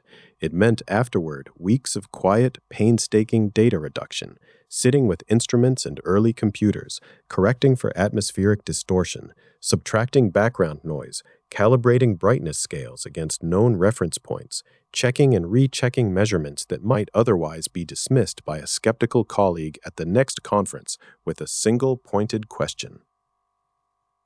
And those conference questions mattered more than they might seem to from the outside. Picture a modest lecture hall, rows of researchers listening politely as someone presents new spectra or new velocity measurements from a distant galactic nucleus. The talk ends, and the room shifts into that particular hush before the questions begin. Not hostile, usually, but careful, exacting, the kind of question that begins with, "Have you considered?" or "How do you rule out?" Those moments, repeated across countless meetings over years, formed a kind of collective immune system for the emerging science, a result that couldn't survive being picked apart in front of an audience of specialists, wasn't likely to survive contact with nature's actual complexity either, and so, gradually, through this unglamorous cycle of proposing, observing, reducing, presenting, and defending, weak ideas fell away and strong ones grew sturdier scars from having been tested so thoroughly. One of the more persistent detours involved something called redshift controversies, arguments, sometimes quite heated, about whether the enormous redshifts measured for quasars truly indicated cosmological distances, meaning that the objects really were unfathomably far away and therefore unfathomably luminous, or whether some other explanation might account for those redshifts while allowing the quasars to be much closer and therefore much less extreme in their energy output. If quasars were nearby rather than distant, then all the urgency around explaining an unprecedented power source would ease considerably. Ordinary astrophysical processes might suffice, and the whole black hole accretion picture might become unnecessary. For a while, this was taken quite seriously, and it produced a fascinating stretch of observational work in which astronomers tried to independently verify quasar distances through other means, looking for any supporting evidence, associations with known galaxy clusters, correlations with other distance indicators, patterns in the statistics of how quasars were distributed across the sky. Slowly, through patient accumulation of these independent checks, the case for genuinely cosmological distances strengthened, and the alternative explanations lost their footing one by one, not through a single decisive experiment, but through the steady erosion of support as each new test came back consistent with distance rather than proximity.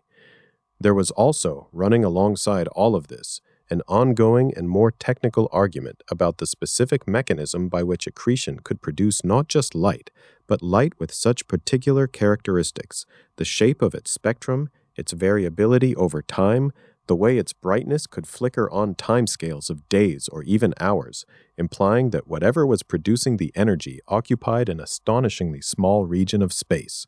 This variability became one of the most persuasive threads of evidence because it placed a hard limit on how large the emitting region could possibly be. Light, after all, cannot travel faster than itself, so if a source brightens and dims noticeably within a matter of days, it cannot be much larger than the distance light could cross in that same span of days. Applying that reasoning to quasars produced size estimates that were startlingly small compared to the enormous luminosities involved, sizes not much larger than our own solar system for objects outshining entire galaxies. That combination, enormous energy squeezed into a tiny volume, was very difficult to explain with ordinary stellar processes, no matter how creatively arranged, and it leaned the argument again and again back toward compact accreting objects as the only mechanism that seemed to fit comfortably within the physics that astronomers trusted. Still, trust had to be earned piece by piece, and skepticism, rather than being a hindrance, turned out to be one of the field's most valuable resources. Every alternative model that was proposed and then patiently tested against new data served to eliminate a possible wrong turn, narrowing the path forward even when it didn't feel that way in the moment.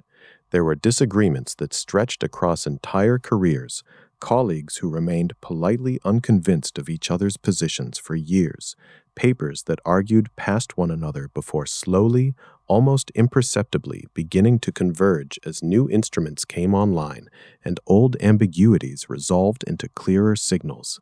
Radio astronomy contributed its own layer of evidence, revealing the jets and lobes of energy stretching outward from active galactic centers with such precise geometry that they seemed to demand some kind of organizing engine at their source, something capable of channeling energy with remarkable consistency over enormous distances and long spans of time.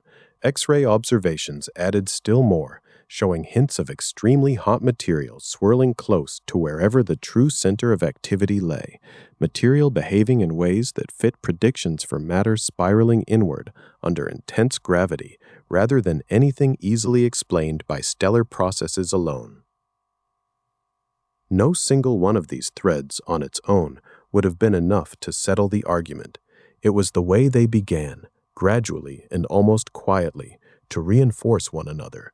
Velocity measurements agreeing with variability timescales, variability agreeing with radio jet geometry agreeing with X-ray behavior, that slowly turned a contested hypothesis into something closer to a working consensus.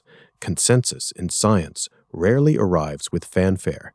It tends to arrive the way morning light arrives in a room with the curtains only partly drawn, not all at once, but by degrees, until at some point you realize the room has been fully lit for a while without your quite noticing the moment it happened.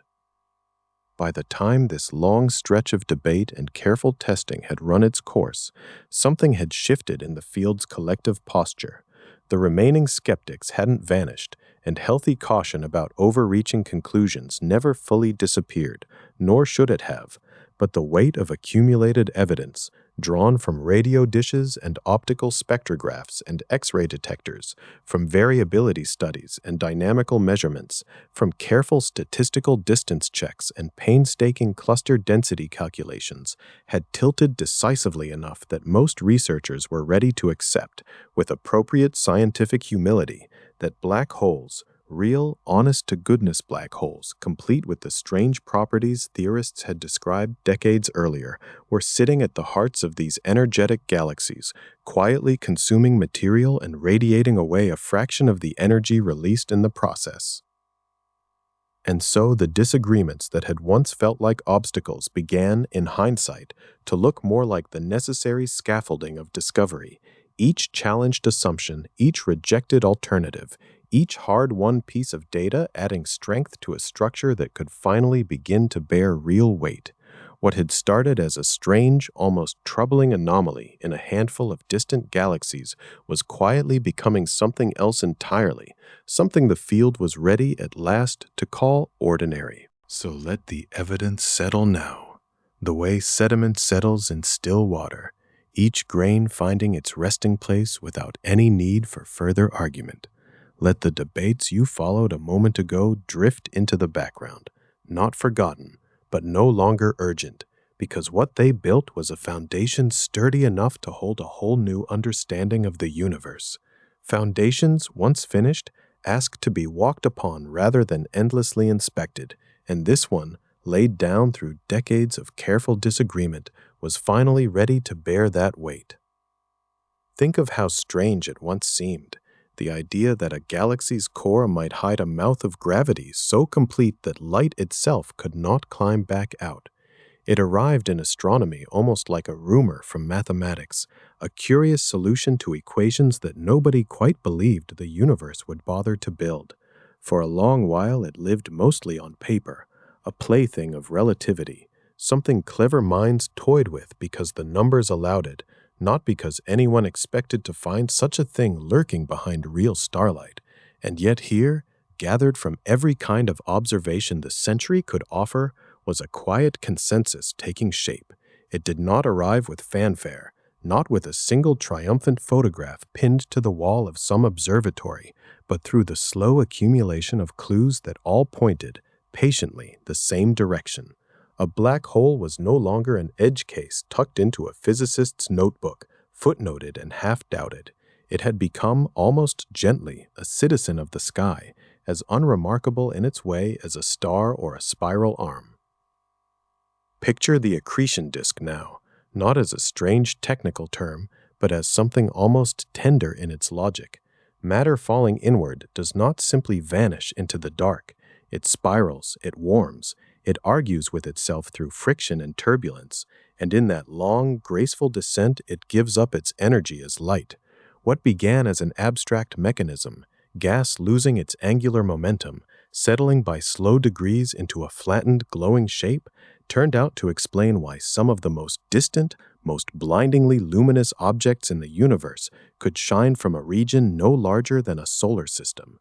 The falling in, once imagined as violent and chaotic, revealed itself instead as something closer to a dance, patient, structured, obedient to laws that had been written long before anyone thought to apply them to something so extreme.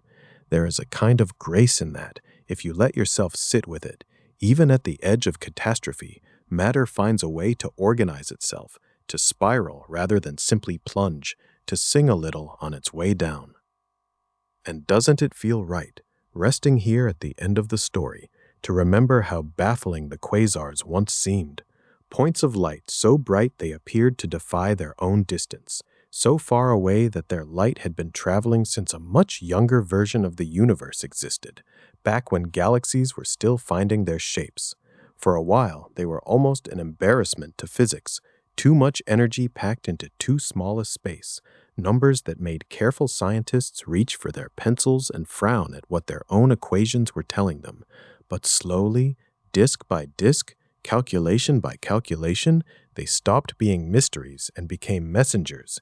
Each quasar, blazing across billions of years of dark and expanding space, turned out to be a black hole's way of announcing itself, feeding hungrily on the gas of an early galaxy and releasing a fraction of that consumption as light bright enough to outshine everything around it, sometimes outshining the very galaxy that cradled it. The universe, it seemed, had been signaling all along. Astronomers simply needed the right instruments and the right courage to sit with the signal long enough to read it correctly. Then there were the jets, weren't there? Those narrow, impossibly organized beams of particles streaming outward from the centers of certain galaxies, sometimes stretching for hundreds of thousands of light years, as if some invisible hand had drawn perfectly straight lines across the sky with a steadier hand than nature usually allows. It would have been easy to imagine them as separate phenomena, unrelated eccentricities in an already strange universe, curiosities without a home. But as the larger picture came together, the jets found their place too, threading themselves into the same architecture as the disks and the black holes at their center. Magnetic fields, twisted and wound by the churning disk, offered a way to funnel a sliver of infalling material back outward before it could ever cross the threshold of no return, flinging it into space with an order that seemed almost impossible given how violent its origin must have been. What looked like chaos, once traced patiently enough, turned out to be structure, energy converted, redirected, and sent outward with a discipline that would have seemed impossible to guess at from the jet's raw appearance alone, its narrow silhouette hiding an entire hidden machinery of cause and effect. And so the center of an ordinary galaxy, once thought to be a placid, unremarkable core of old stars quietly orbiting one another, slowly stopped feeling separate from the extreme objects astronomers had been puzzling over for years. Our own galaxy's center, quiet as it seemed on any given night, revealed enough gravitational choreography, stars swinging in unexpectedly tight, fast orbits around something unseen, to suggest something massive and dark lurking there too, simply not actively feeding, simply resting in a kind of astronomical hush. This was one of the loveliest reversals of the whole story. It was not that certain galaxies had monsters and others didn't, as if nature had played favorites. It was that every sufficiently large galaxy likely had one, and only the feeding ones lit up brightly enough to be noticed from across the vastness of space. The universe hadn't hidden its secret in a rare exception, tucked away in some far corner reserved for oddities. It had hidden it in plain sight, folded into the architecture of galaxies everywhere, waiting for careful minds to look at the right wavelengths, ask the right questions, and be patient enough not to look away when the data grew inconvenient or contrary to expectation. What is that something? To think about how each detour once felt like a stumble, but reads now, from this distance, as a necessary widening of the path. Every failed alternative model, every attempt to explain quasar brightness through ordinary stars, unusual gas clouds, or optical illusions of distance, forced a sharper question to be asked, and every sharper question demanded a more careful answer in return. Science rarely moves by leaping straight to truth. It moves, more often, by ruling out the neighboring possibilities one at a time until only one explanation remains standing, tired but validated by the long process of elimination. If black holes are accepted now with something like ordinary confidence, it is because so many other explanations were tried first and found wanting, not out of carelessness on anyone's part, but out of the same discipline that would eventually confirm the very idea those attempts were meant to challenge or replace. There is something soothing, isn't there, in realizing that the strange became structural, that the improbable became a working framework rather than staying forever on the fringe of belief, whispered about with a certain nervous excitement. When you first hear about black holes and quasars and jets, they can feel like separate curiosities, disconnected wonders scattered across the night sky with no visible thread between them, each one a small mystery unto itself. But by the end of this long unraveling, they reveal themselves as chapters of the very same story. Gravity so concentrated, it bends the rules of light, matter spiraling inward and shedding its energy as brilliance on the way down, and magnetic fields sculpting that brilliance into narrow, elegant lines that stretch far beyond their galaxies of origin, out into the intergalactic dark. What had seemed like scattered oddities turned out to be organs of a single body, each doing its part quietly and continuously to keep the whole alive. Maybe this is the quiet gift such a shift gives to the imagination, not that the universe becomes smaller or less astonishing for having been explained, but that it becomes more legible, more readable, like a language slowly learned. Once, the presence of a black hole could only be guessed at through indirect argument and cautious statistics, hedged with qualifications and careful footnotes.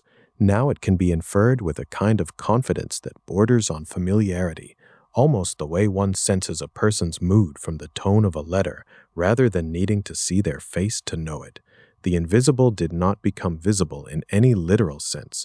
No light escapes to confirm the boundary directly, even now, even with all our instruments turned toward it, but it became knowable, mapped by its effects on the matter and light around it, traced the way one traces a current by watching how leaves move on the surface of a river. Astronomy learned to listen for shadows, to read motion as testimony, to treat absence itself as a kind of evidence worth trusting. That, in its own quiet way, is a small revolution in how we come to know and believe in what we cannot see with our own eyes. There is a peculiar comfort, too, in remembering how young this whole story still is when set against the age of the universe it describes, a universe that has been turning and burning and collapsing into itself for billions of years before anyone thought to wonder about it. A little over a century ago, nobody was speaking of accretion disks or active galactic nuclei. The words themselves hadn't yet been assembled into their modern meanings, waiting somewhere in the future for the ideas that would need them. And now they sit comfortably in textbooks, taught to students who will grow up thinking of a black hole at the heart of a galaxy the way earlier generations thought of a star at the center of a solar system, as simply how such things are built, unremarkable in their architecture. That is what it means for something to become ordinary. Not that its wonder disappears entirely, but that its wonder becomes woven into the ordinary fabric of understanding, no longer needing to announce itself with astonishment every single time it is mentioned in passing. So when you look up now, if you ever find yourself under a truly dark sky, far from the wash of city light, you might notice that faint band of stars stretching across the darkness overhead, and somewhere near its dense, bright center, hidden from any ordinary eye, sits a black hole of enormous mass, quietly anchoring the swirl of stars that circle it in vast, patient orbits, stretching across centuries and millennia. It isn't doing anything dramatic tonight. It isn't devouring anything bright enough to be seen from where you stand. It is simply there, as much a part of the architecture of the galaxy as the spiral arms themselves, as ordinary now to the astronomer's mind as a heartbeat is to a body, present, essential, quietly holding things together, and no longer strange in the way it once seemed. And perhaps that is the real ending to carry with you into sleep tonight. Not a sense that mystery has been erased from the universe, but that it has been organized, arranged like a library where every shelf finally has a name and every strange volume finally has a place among its neighbors, no longer scattered and unsorted. The unsettling questions that once kept scientists awake, wondering if quasars might upend all known physics or force some strange new law into existence, have not vanished so much as been folded into a broader, steadier picture, one where accretion disks explain the brightness, jets explain the structure, and black holes, those improbable creations of pure and unrelenting gravity, explain the gathering point around which it all quietly revolves. Nothing about the universe has become smaller for having been understood this way. If anything, it has grown larger in the mind, because now every point of impossible light in the deep sky carries with it a story of falling matter, twisted magnetism, and immense invisible mass quietly powering brilliance from a place no eye will ever directly see, and yet a place we have learned, patiently, to understand all the same. And so the shelves close gently now, one by one, the way a library settles into its hush at the end of a long day of visitors, the questions still resting on their proper shelves, waiting patiently for whoever wishes to open them again tomorrow, in the daylight, with curious eyes and a rested mind ready to ask new questions of old evidence. Sleep now, and let the sky above you keep its secrets a little longer, unbothered and unafraid, exactly as it always has, exactly as it will go on doing long after this quiet hour has passed.